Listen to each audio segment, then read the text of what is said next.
What's up, everybody? It's Tim. I am back again. I am trying this again because my phone is doing weird things because I'm just now learning it. I just got a new phone, so I'm hoping that the quality of film and everything looks good. And if that means you have to see more of this in a high-def version, I apologize. So, what we're listening to tonight is Seconds Out from Genesis, live album. VCLT from Jeff Kempin, which was because of VCLT from Bill at the Vinylverse brothers. Thank you. I'm thoroughly enjoying this one and giving it another spin because I can and I will. So, crazy busy at work. It's been non-stop. I swear that the more I put out in reporting and Excel spreadsheets, the more they want. But I've still found time to buy stuff, and the pile is still growing. So I got to start putting out the video output. So I'm going to shut up and start showing, because I bought a lot of vinyl, and that means I'm going to show you CDs first. So I picked this one up at a, as my friends over on the other side of the pond would say, at a charity shop, or as we will call them here, Goodwill.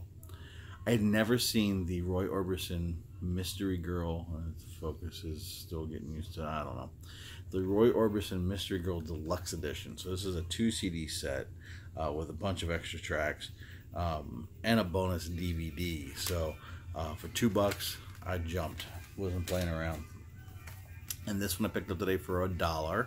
That's right, 20 nickels, 100 hard-earned 1 cent. This is Miles Davis and Sketches of Spain. Glad to pick that up. Wish it was on vinyl. I would have gladly paid $2. I'd have paid more than that, actually. But, you know, miles on anything is good miles. So we'll take that. So we're going to go into some smaller format. See, we're starting small and we're working our way up. So start with the CD. Now we're going to go to the 45s. So in my next video, I have I found a nice haul a few weeks back. Guy was advertising hundreds of records and what have you, and decided, yeah, why wouldn't I check that out, right? So when I got there, and it was early, like right around the time it started, it was already being picked clean. But still found some gems. So I will show the 12 inches in the next video, but I also got some 45s. To kick it off a little Badfinger, and no matter what. Was glad to pick this one up. The B-side is actually from a different album, and this one is Carry On Till Tomorrow. But you really can't deny the genius of pop songwriting that Badfinger can pull. They could write a catchy tune, and was absolutely happy to pick that up because I don't have a lot of Badfinger on vinyl. In fact, I think I only have straight up on vinyl and that. Great song from the 70s, Norman Greenbaum's Spirit, the Spirit to the Sky. It just, the Spirit in the Sky. I can read, and it was autographed by some special owner. So you know, my volume doubled. Volume value. I haven't taken NyQuil. I am not sick, I promise. But glad to pick this one up. You know, it's one of those ones that, to me, it's kind of a staple of the 70s. Staple of Motown. Jackson 5, I Will Be There. Just a fantastic song. One More Chance is the B-side. I mean, how can you go wrong with the Jackson 5? You can't. The answer is you can't. I have some on vinyl, but you know, I keep saying I'm going to stop picking up 7 inches and 45s, and then I pick up 7 inches and 45s. So it's either I'm lying to myself or I have an addiction. The correct answer is C, all of the above. Three Dog Night's Mama Told Me Not to Come. Probably one of my favorite songs by them. I'm not the biggest Three Dog Night fan. It's okay, you know, not everybody has to love every band they've ever run across. I could probably do with a couple of albums, maybe a greatest hits, and that would do me. But this song is definitely, to me, a must-own when it comes to Three Dog Night. Absolutely great riff in Green Eyed Lady by Sugarloaf. Just, this was one, granted the sleeves a little beat up, and, so I'll probably try to see if I can replace that. And I keep telling myself I'm not going to care about the actual sleeves and stuff like that. And the more I keep finding them in them, the more I think I do care. So, the addiction still is real. But I was glad to pick this one up, the B-side West of Tomorrow, off the same album. This was a great, I like to call them a double A. Not the battery, but, just means that you got two good singles for the price of one. So this is the Guess Who, No Sugar Tonight, backed with American Woman. So obviously just a great time for the Guess Who. Bachman's still in the band. They're still firing on all cylinders. American Woman turned out to be just a monster of a hit for him. I think I like No Sugar Tonight a little better. Hate me now. Free, All Right Now. The song that you thought was Bad Company back in the day because Paul Rodgers was the lead singer of Bad Company. Then you found out that when you were 9 years old, you were wrong, and he was in a different band, and that just rocked your world. That didn't happen to you? Me either. It did. So, but again, I was 9. I was like, what do I know?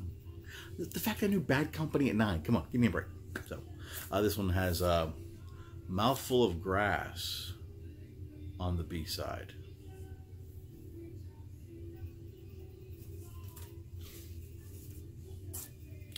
A glaring hole in my collection is the Kinks. But I'm happy to have Lola on 45. Mindless Children of Motherhood on the B-side. I don't know why I don't have any Kinks. I just don't. And I'm a bad person because I don't. No answers. Another good, not really a double A, but the B side just did good. A side, Brown Sugar from the Rolling Stones off the Sticky Fingers album with a bitch on the backside. He said a bad word. I really do cuss a lot. I just try not to on the videos in case somebody happens to be watching with their kids, but I do have a foul mouth. The 7 words you can't say on television are pretty much what I say when I wake up. And Light My Fire from the Doors with the crystal ship on the back. I mean, again, just double A side.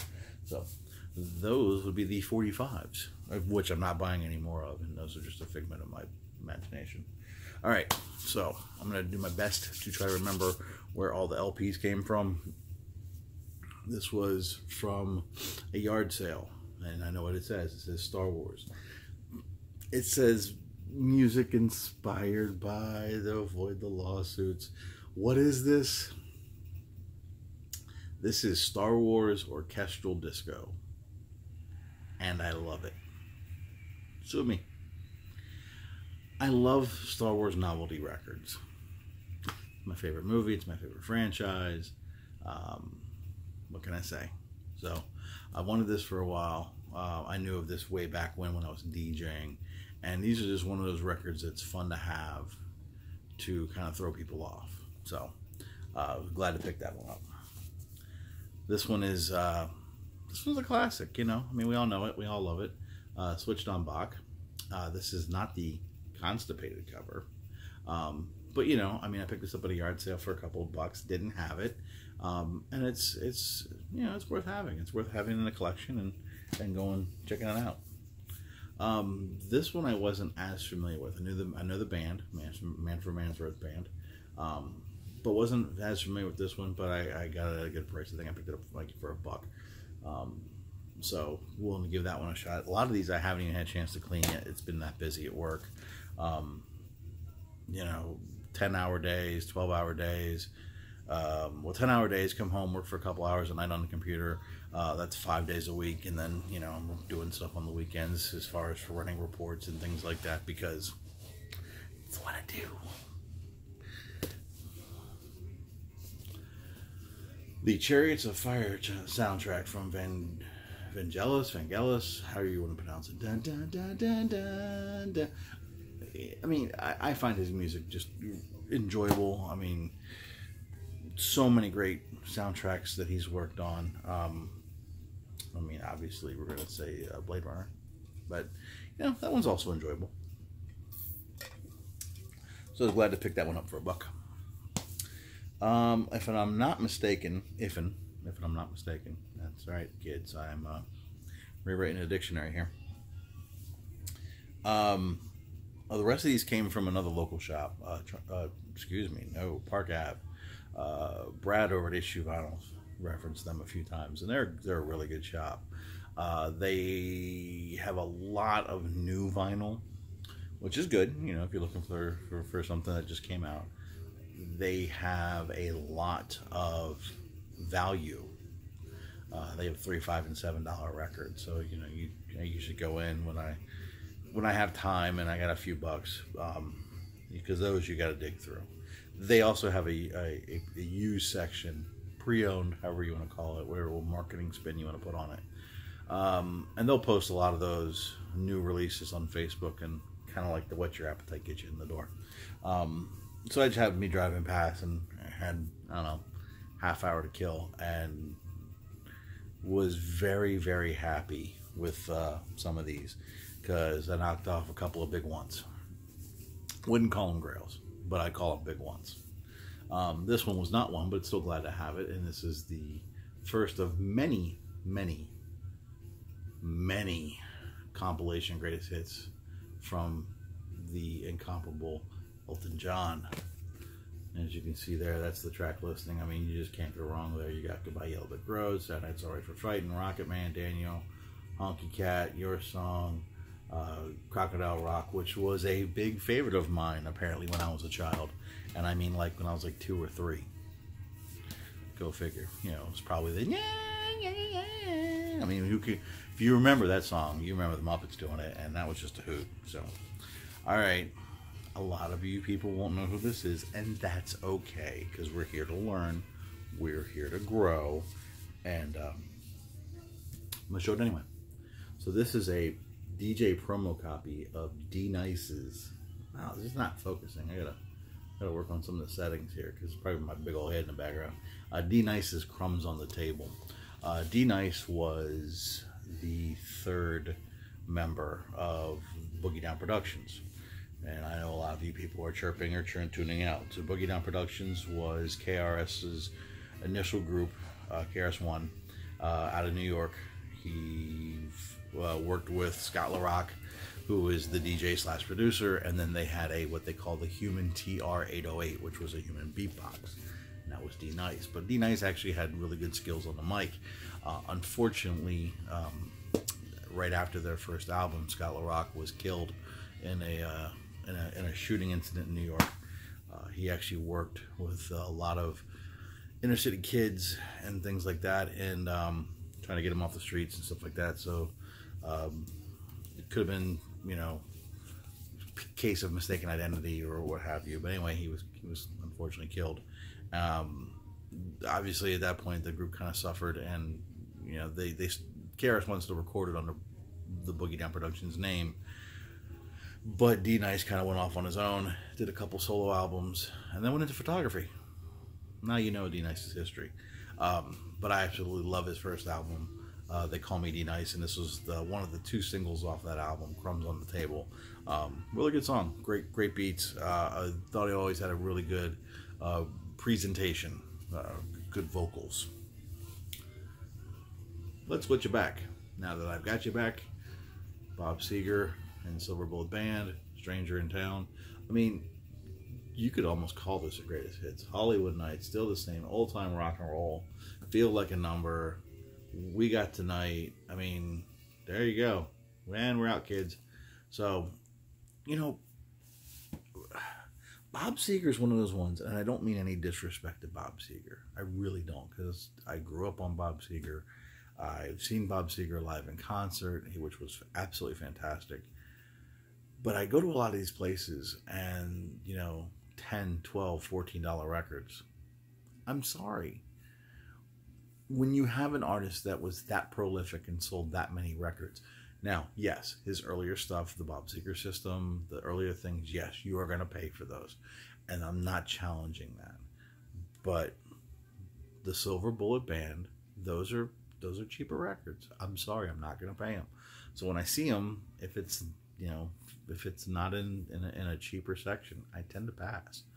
And it's no disrespect to Bob. It really isn't.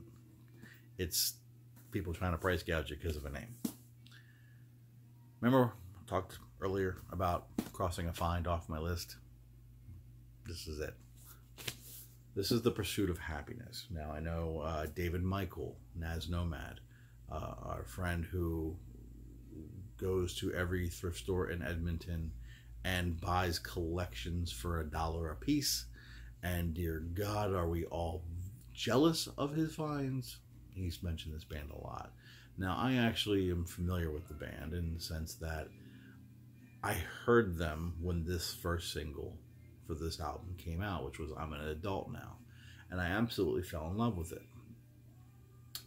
So, went to the store to buy it. They didn't have it.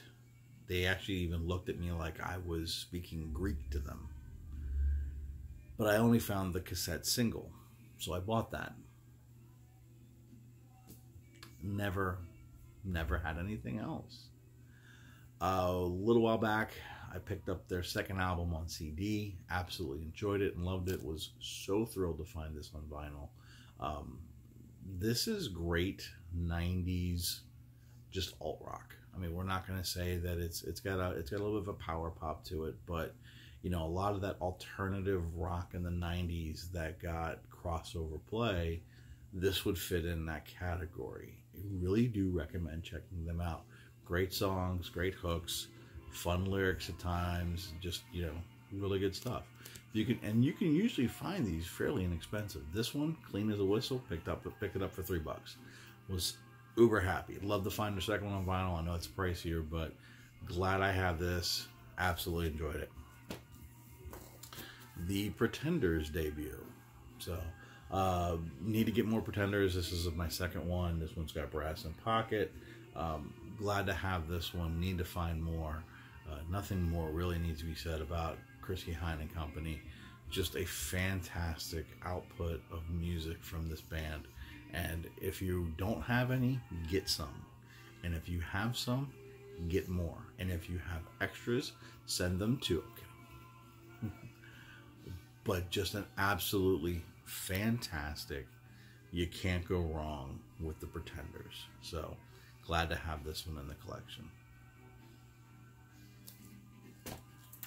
Two left. So this one I had on cassette back in the day. I don't know why I said it like that. I'm just being an ass tonight. But no, I actually bought this pretty much, I want to say, on cassette the day it came out. And fond memories of my friend and I driving around listening to it, because he wasn't getting it. At least not at that time. I think he bought it a couple weeks later, but I bought it day one. And we played their previous album to death. I mean, literally, each probably broke a copy at least. So, and I have been a fan of this band since I started listening to music really intently because of and I've talked about it before, because of my uncle and aunt. And that's Yes's Big Generator. So this one came out in, I want to say 88? I'm wrong. 87, excuse me. So when this came out, this was off the heels of 90215, and then 9021 Live. So that was a big, people say, departure for the band. And, obviously they took a turn. Things were moving, things were shaking. They were relevant again. I don't think they were ever really not relevant. They just were getting a lot of huge radio play because they had some great hits, and I think MTV helped with that. There are a lot of big monster songs on here. You've got Rhythm of Love, Big Generator, Almost Like Love, Love Will Find a Way. Those are the 4 singles that I at least remember hearing on rock radio. But what was great was that I think that they had an embrace back to kind of their more prog roots in 1987. I mean, you have songs like Shoot High, Aim Low. You've got songs like I'm Running that just have a lot of syncopated, rhythmic between drums, keyboard, guitar, John Anderson's vocals. They really kind of had, I hate to even say they were it was an album of two bands, because I think that band was always there. I just think that when they added the extra dynamic of Trevor Rabin to the group for 90215, that evolution was going to happen. You added somebody that was an amazing guitar player, could sing, and was a really good songwriter. And he wrote catchy tunes. I mean, there's no question about that. So I think some people felt, oh, this wasn't as a success as 90215. And I love 90215. Don't get me wrong. It's a fantastic album. I might like that one slightly better. This reminds me more of the Yes that I love. Sue me, hate me, meh. So, my last one, because I'm getting long again, because I like to run my mouth. And this was the last one I picked up from Park Ave. To me, there was a few bands that really stood out in the 80s for writing catchy tunes and need to be in my collection. And I don't mean like one or two. I mean, you know, there was a lot of bands. There were some catchy tunes, and there was a lot of bands that kind of, you know, peaked high, and then there were some bands that had longevity, and then you had these labels. But there's three bands that, to me, that are glaring omissions in my collection that I need to work on. One of them is the Smiths. I have them on CD. I need them on vinyl. Let's just live with that as it is. Second, Jeff Kempen has been really rocking through, which is XTC. I do have some of their CDs, but I don't have all of their CDs. But I want to go back and get the vinyl. Let's face it, that's what we're here for, right? I mean, we've all agreed that we're going to buy multiple formats, but there's still something pure about listening to that 80s music on vinyl when it's good pressed. I mean, you can find some stuff that you hold it up and it's like, I didn't know they made this on translucent vinyl. They didn't. It's just that damn thin. But the third is Squeeze. And this is Arby Garby. So the big song off of this one, which is probably one of my absolute favorites by them, is Pulling Muscles from the Shell. You know, love this song. It's just a fantastic, catchy number. Hits you right off the bat. It's the first song. But the second song on this one, Another Nail in My Heart, is just as catchy and just as toe-tappy and just as infectious. So if you're not familiar with Squeeze, I recommend checking out the singles. I think there's like 12 cuts, maybe 14. Fantastic stuff. And if you listen to that and any of that really strikes you, start getting the catalog. So I'm very happy to have this. Spun this again tonight, probably like second or third time since I cleaned it. And I can't speak enough of just how much when I listen to Squeeze, I enjoy it. I mean, I really do enjoy it. I have some 7-inch, and I'm glad to have more on 12-inch vinyl on the LP side, because they could write a pop tune that sounded like, you know, that 80s synth pop. That's the kind of lane they stayed in, but catchy damn tunes. I mean, just something that you'll be listening to for days later and going, why is this still stuck in my head? Because it's just that damn good. So that's it. That's that haul. I'm not kidding when there's probably a good 50 records sitting over there that I still got to clean and do my thing. A lot of these I haven't even had a chance to clean. I'm just trying to get them shown so I can, you know, move them. And once I play them, I can file them. So, oh, the first world problems we have as music collectors. Anyway, hopefully everybody's doing well. As you can see from the few decorations that my youngest has mandated that we have around. We're approaching Halloween. Looking forward to taking him out. He's going as Owen from Jurassic World, which is his newest obsession, so should be a lot of fun. So for those of you who are going to be celebrating and trick-or-treating, please be safe and have a lot of fun. For everybody else, hopefully, you know, you've stopped by, you like what you've seen. For everybody who comments, likes, subscribes, thank you so much from the bottom of my heart. You really do make a difference in my day. So hopefully everybody's well. Take care. Peace.